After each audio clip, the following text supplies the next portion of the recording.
Lorsque l'on prononce aujourd'hui le mot de chiisme, on évoque plus particulièrement la forme d'islam qui diversifie l'islam proprement iranien du reste du monde islamique, parce qu'elle est la religion officielle de l'Empire d'Iran depuis bientôt 5 siècles. En fait, les origines du chiisme remontent aux premières générations de l'islam, mais il est indéniable que les facteurs iraniens et les personnalités iraniennes ont joué dans sa formation un rôle prépondérant. Le chiisme offre en outre une théologie et une philosophie extrêmement riches en arabe et en persan. Elles sont malheureusement celles qui ont été les moins étudiées jusqu'ici. Quant au mot lui-même, chiisme, il n'est qu'une francisation du mot arabe shia, lequel désigne tout groupe de personnes à la poursuite d'un même objet. Il correspond rigoureusement au latin secta, c'est la secte, l'école des adeptes ralliés à la personne du gendre du prophète, le premier imam Ali ibn Abi Taleb, à cause de la signification unique et précellente qu'elle revêt pour eux. En raison de cette dévotion à l'idée et à la personne de l'imam, le mot imam signifie guide, le chiisme est également désigné comme imamisme, bien que ce mot désigne plus particulièrement la forme du chiisme professée aujourd'hui en majorité par l'Iran. Cependant, une étude religieuse approfondie ne saurait en dissocier une autre branche importante du chiisme, celle qui est connue sous le nom d'ismaélisme. La tendance de notre époque nous conduit trop souvent, hélas, à vouloir expliquer un phénomène religieux par des causes non religieuses. On s'est donné beaucoup de mal pour expliquer le chiisme par des circonstances politiques, sociales, géographiques ou autres. Ce faisant, on a oublié qu'une chose, si une religion déterminée existe, la première et dernière raison du phénomène, c'est l'existence de ceux qui la professent. L'explication première et dernière du chiisme, ce sont les chiites eux-mêmes. On peut rassembler toutes les circonstances possibles, toutes les causes théoriques idéales. Cela ne suffira jamais à donner un seul chiite si tout d'abord n'existe pas concrètement la forme et l'exigence d'une conscience religieuse proprement chiite. Cette forme spirituelle, nous pouvons en relever les caractéristiques tout au long de son histoire. Pour être très bref, j'en relèverai deux qui m'apparaissent dominer une structure commune à la fois à l'imamisme et à l'ismaélisme. Il y a d'une part cette idée qu'aucun des attributs que des hommes décernent habituellement à la divinité, même dans le monothéisme, n'atteigne réellement celle-ci en son essence. La divinité n'est connaissable et l'homme n'a de rapport avec elle que sous la forme en laquelle elle se révèle à lui et qui correspond nécessairement à son propre mode d'être. Elle est la forme humaine en sa perfection et c'est cette perfection que signifie la personne de l'imam. Celle-ci est la manifestation divine, la théophanie. Ce n'est pas une incarnation au sens du dogme chrétien, bien qu'ici l'idée de théophanie rejoigne celle d'un ancien christianisme resté en marge de l'histoire, celui de la gnose.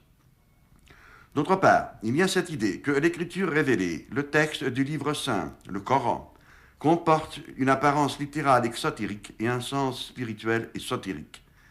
La connaissance de celui-ci signifie la nouvelle naissance de l'âme, son salut, sa libération.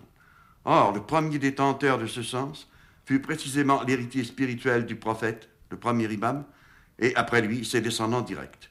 Finalement, ce sens spirituel, c'est lui-même, non pas certes son individualité empirique et historique, mais le secret de la personne de l'imam investi d'une fonction cosmique.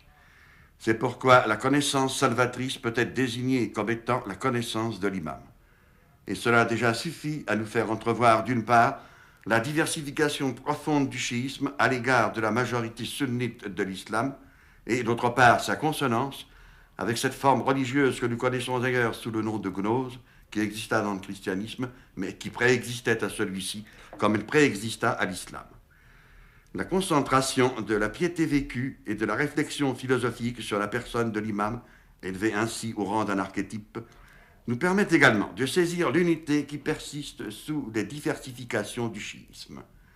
Pour l'imamisme, cet archétype s'exemplifie sur terre en 12 personnes sacro-saintes, les saints imams, dont le dernier disparaît tout enfant, l'an 874 de notre ère, en déjouant la fureur des puissances acharnées à détruire sur terre le trésor spirituel de l'imamat. Il reparaîtra à la fin de ce cycle, inaugurant le règne d'une nouvelle terre et d'un nouveau ciel. Nous sommes maintenant dans la grande occultation, mais le 12e imam reste le Seigneur invisible et présent de notre temps, celui qui, dans l'Iran de nos jours, ne cesse d'aimanter la dévotion intime de tout pieux chiite.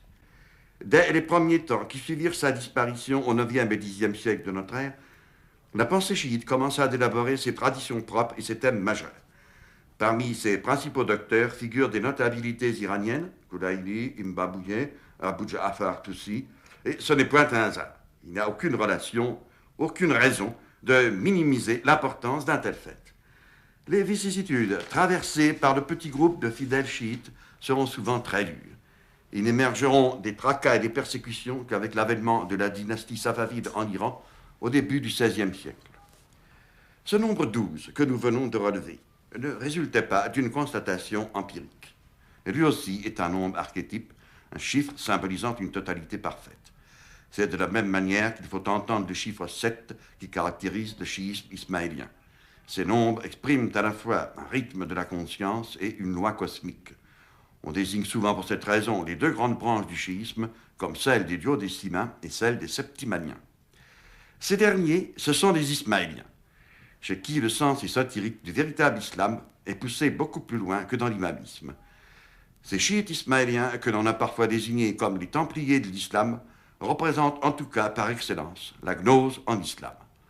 Mais contrairement à ce que l'on croit parfois, l'ismaélisme n'est nullement la création de Hassan et Sabah, pas plus que la réorganisation de l'ordre ismaélien en Iran par ses soins, lorsqu'il prit comme centre le château fort d'Alamout, ne consista à fonder un ordre d'assassins. Il y a là un mauvais calembour qui a traîné en Occident au long des siècles. Ce que nous en savons aujourd'hui devrait éviter aux publicistes hâtifs de se faire les complices inconscients de la propagande abbasside et épargner cet affront à la communauté ismaélienne encore existante de nos jours. L'ismaélisme doit son nom au jeune imam Ismaïl, mort prématurément vers 765, fils du sixième imam, Ja'far as-Sadiq, l'une des plus grandes figures parmi les saints imams. C'est dans son entourage que s'élabora la théosophie du chiisme. Plusieurs de ses familiers avaient des relations suivies avec des non-musulmans, gnostiques, bardessaniens, manichéens, chrétiens nestoriens. C'est chez les plus fervents et les plus enthousiastes d'entre eux que se constitua ce que nous pouvons appeler le proto-ismaélisme. Une période obscure dure ensuite jusqu'à l'avènement des Fatimides au Caire en 909, et brusquement, nous voyons surgir des œuvres philosophiques considérables. Elles ont été gardées pendant des siècles dans le secret des bibliothèques ismaéliennes. Il n'y a qu'un petit nombre d'années que nous pouvons en étudier quelques-unes.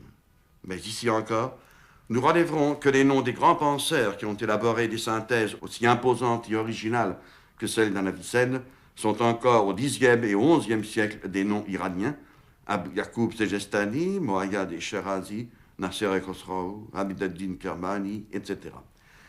Après le grand schisme consécutif à la mort de l'imam Mustansia Billah en 1094, c'est un ismaélisme réformé qui, grâce à la fondation d'Alamout, survécut autonome en Iran. Il se caractérise comme une religion de la résurrection et du salut personnel.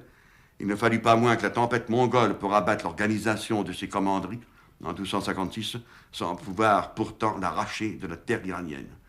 L'ismaélisme y a survécu sous le manteau du soufisme. Il y eut dès lors interpénétration idéologique profonde entre l'un et l'autre. Ces brèves indications nous permettent d'entrevoir que la signification du chiisme pour l'Iran ne se sépare pas de sa signification pour l'histoire des religions en général. Il préserve en lui-même les marques de ce que furent les autres apports iraniens à cette quête éternelle qui s'exprime dans la conscience religieuse de l'humanité.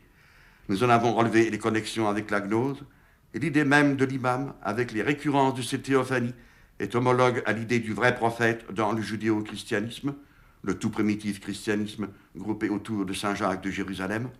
L'idée du 12e imam réactive l'idée zoroastrienne du sauveur, le Saouchiant. Enfin, les 12 imams, conjoints au prophète et à sa fille Fatima, origine de leur lignée, forment le groupe des 14 très purs. De ce groupe, la figure de Fatima Zahra, Fatima l'éclatante, ressort nimbée d'une gloire et d'une précédence mystique qui font d'elle une récurrence de la figure de Mariam, à la signification de laquelle la conscience chrétienne a été jusqu'ici trop peu attentive. Alors, voyez-vous, nous sommes bien loin de l'interprétation superficielle qui tend parfois à nous voir dans le chiisme qu'une religion d'autorité substituant le magistère de l'imam au consensus démocratique de la communauté islamique. Loin de là, C'est plutôt le phénomène inverse que produit l'idée de l'imam invisible. Le pieux chiite vit en compagnie d'une présence personnelle et secrète en qui les philosophes de leur côté ont pressenti l'alter ego divin qui ne se sépare jamais de nous.